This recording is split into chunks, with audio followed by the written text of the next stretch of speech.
wabarakatuh. Perkenalkan, nama saya Egi dari TI24I. Pada kesempatan kali ini saya akan menjelaskan cara memaksimumkan atau meminimumkan suatu fungsi pada program linear metode simplex. Pada soal memaksimumkan, kita memiliki fungsi di 8x1 ditambah 2x2 minus 10x3 dengan kendalanya ada 3, nilai x1, x2 dan sampai x3 tidak boleh dari 0. Untuk penyelesaiannya kita tambahkan variabel slack. Nah, slack ini ada 2 karena kita di sini punya 2 kendala. Lalu kita masukkan ke dalam tabel. Kita buat tabel awal terlebih dahulu. Dari bentuk standar ini kita bisa mencari di baris pertama itu yang paling negatif sebagai entering variable. Di sini ada di minus 8, maka dari itu x1 sebagai value entering variable.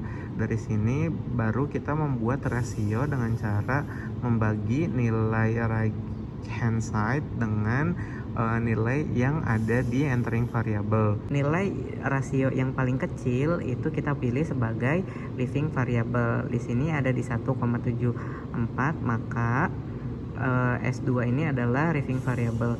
Angka yang beririsan dengan entering variable dan living variable kita jadikan sebagai pivot atau unsur kunci. Selanjutnya unsur kunci ini nilainya harus 1 dan nilai di atasnya atau angka lainnya itu harus 0. Maka dari itu kita perlu menyiapkan operasi dasar untuk membuat S2 aksen ini nilainya 4. Caranya adalah dengan mengalihkan S2 angka 4 ini dengan 1/4.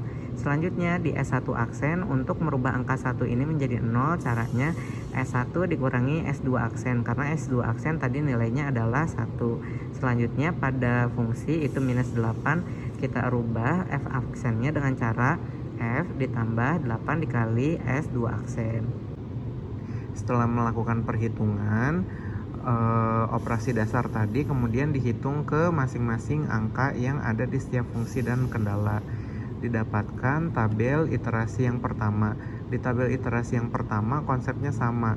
Yang pertama di baris pertama kita cari nilai yang paling negatif untuk penentuan entering variable. Di sini ada di angka minus 4. Selanjutnya kita mencari living variable dengan melihat nilai rasio yang paling kecil, yaitu ada di 17/4. Nah, angka yang beririsan antara living dan entering itu ada di 5/4. Itu yang kita jadikan unsur kunci. Lalu kita buatkan kembali operasi dasarnya agar unsur kunci nilainya 1 dan fungsi serta kendala yang lain nilainya 0. Setelah didapatkan, kita mendapat hasil di tabel iterasi 2 setelah dihitung. Nah, di tabel iterasi 2 karena pada fungsi ini angkanya atau nilainya sudah non negatif semua, maka solusi optimal bisa kita dapat dengan nilai x1 ada di 13/5, x2 ada di 17/5, x3 nya 0 dan nilai fungsinya ada 138/5. Pada soal meminimumkan ini kita punya fungsi di 15x1 ditambah 12x2 ditambah 15x3 dan ditambah 18x4 dengan 5 kendala berikut. Nah, dari fungsi dan 5 kendala ini kita rubah menjadi bentuk k-notiknya, di mana untuk pertidaksamaan ini kita rubah menjadi persamaan dengan konteks. Pada konteks kurang dari sama dengan, kita ganti menjadi kita bubuhkan slack. Pada kendala 1 kita tulis S1 dan pada kendala 2 kita tulis S2. Lalu pada konteks lebih dari sama dengan, kita bubuhkan variabel atau access, di mana pada kendala ketiga kita bisa isi minus E3 dan pada kendala 4 kita isi minus E4. Namun yang perlu diperhatikan, kedua variabel ini negatif. Karena tidak boleh negatif, makanya kita menambahkan variabel baru, yaitu variabel artifisial. Karena variabel artifisial yang ada di kendala yang ada di E3, maka kita tambahkan A3, dan pada kendala A4 pun juga sama, kita tambahkan A4, sehingga fungsi barunya itu menjadi sebagai berikut. Dengan catatan pada variabel E dan slack itu ada tambahan konstanta 0 di depannya.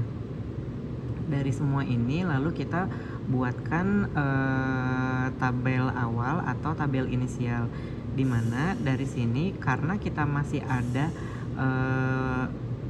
variabel yang negatif, makanya kita harus buat dulu variabel yang baru di B0. B0 itu kita buat B0 baru, tujuannya untuk menghilangkan variabel negatif ini dengan cara B0 yang awal ditambah M dikali B3 ditambah M B4, sehingga didapatkan hasil yang barunya sebagai berikut. Dari hasil baru ini barulah kita pakai untuk B0 yang baru. Selanjutnya kita buat tabel iterasi yang pertama. Di sini kita tentukan dulu entering variabelnya. Entering variabel dicari dari nilai yang terkecil, yaitu di sini nilai terkecil dari B0, yaitu di sini ada di M12. Selanjutnya kita buat rasio dari angka M dari X dari kolom kunci ini, didapatkan living variabelnya itu di B1 atau di baris ke-1. Selanjutnya irisan antara baris kunci dan kolom kunci kita jadikan unsur kunci atau pivot, dimana angkanya harus 1 dan yang lainnya harus 0. Karena B2 dan B3 angkanya sudah 0, maka dari itu kita akan menolkan B0 dan B4. Caranya kita buat perhitungan baru, dimana untuk mendapatkan B1 aksen menjadi 1, caranya adalah 1 dikali B1. 1 dikali 1 hasilnya 1. Selanjutnya untuk mendapatkan B4 aksen sama dengan 0, caranya B4 dikurangi B1 aksen. Dan untuk mendapatkan B0 aksen sama dengan 0, caranya B0 dikurangi M dalam kurung M minus 12 dikali B1 aksen, sehingga didapatkan hasilnya sebagai berikut. Lalu kita masukkan ke tabel 2, dimana di tabel 2 sama kita mencari entering variabel dan living variabelnya. Lalu yang beririsan atau pivot harus 1 dan nilai yang lainnya itu harus 0, dimana di sini ada di B2 dan B0 aksen. Setelah itu untuk mendapatkan B2 aksen sama dengan 0, caranya B2 dikurangi B3 aksen. Dan untuk mendapatkan B0 aksen sebagai 0, caranya B0 aksen dikurangi B3 aksen dikali M minus 15. Setelah melakukan perhitungan, didapatkan hasil yang baru itu dimasukkan ke dalam B3. Dimasukkan ke tabel B3. Karena di sini living variabelnya adalah A3 dan entering variabelnya adalah X3, maka di tabel baru A3-nya menghilang digantikan dengan X3. Lalu di tabel 3 ini sama seperti sebelum-sebelumnya, kita cari entering variabel dan living variabelnya. Di sini didapatkan unsur kuncinya itu di B4 aksen.